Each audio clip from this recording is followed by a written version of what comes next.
Much has been made of the Paris Climate Agreement signed by the leaders of 178 countries in 2016. French Foreign Minister Laurent Fabius, speaking for many, called it a historic turning point. The head of the U.S. Environmental Protection Agency, Gina McCarthy, echoed the minister's remark when she testified before the House Committee on Science, Space and Technology. The Paris Agreement was, she said, an incredible achievement. But when pressed by committee members to explain exactly how much this treaty would reduce global temperatures, she would not, or could not, say. This combination of grand pronouncements and vague specifics is a good strategy for Paris Agreement fans to take, because the agreement will cost a fortune but do little to reduce global warming. Consider the Obama administration's signature climate policy, the Clean Power Plan. Using the same climate prediction model that the UN uses, I found that the power plan will accomplish almost nothing. Even if its cuts to carbon dioxide emissions are fully implemented, not just for the 14 years that the Paris Agreement lasts, but for the rest of the century, the Clean Power Plan would reduce the temperature increase in 2100 by just 0.023 degrees Fahrenheit. The President has made further and grander promises of future U.S. carbon cuts, but these are only vaguely outlined.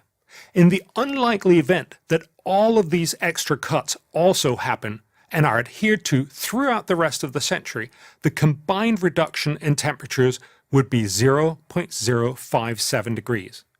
To put it another way, if the U.S. delivers for the whole century on the President's very ambitious rhetoric, it would postpone global warming by about 8 months at the end of the century.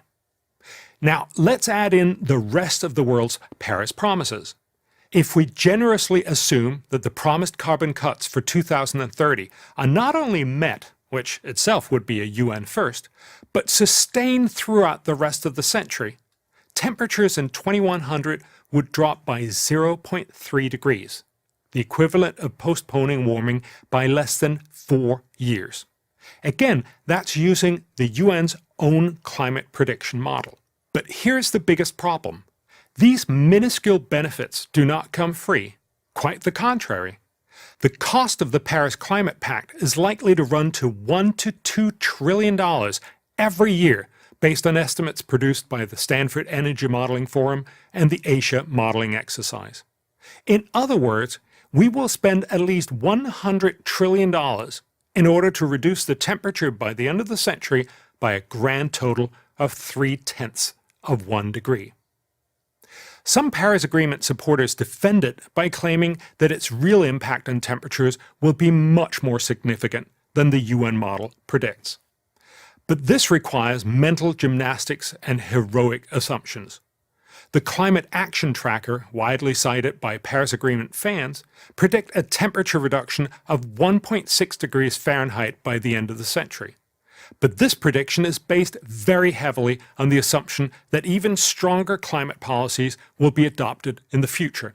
Actually, 98% of the assumed reductions will come only after 2030, which is what the current Paris Agreement covers.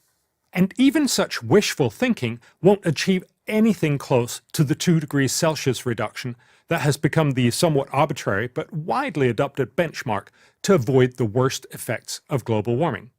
The actual promised emission reductions under the Paris Agreement literally gets us just 1% of the way to the 2 degrees target.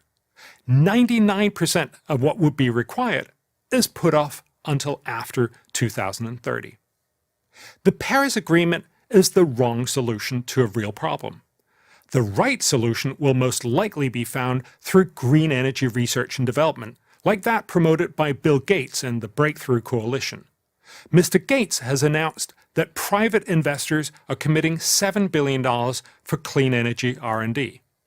Instead of political hot air and ever larger government subsidies of today's inefficient green technologies, those who want to combat climate change should focus on dramatically boosting green energy innovation.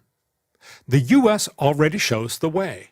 With its pursuit of fracking, making it safer and more efficient every year, America has drastically reduced the cost of natural gas. This momentous switch from coal to lower CO2 gas as a source of energy has done far more to drive down carbon dioxide emissions than any recent government climate policy. Turns out that those politicians who gathered in Paris, France, could learn a lot from Paris, Texas. I'm Bjorn Lomborg, president of the Copenhagen Consensus Center. To subscribe to our YouTube channel, click here. To help keep our videos free, donate here.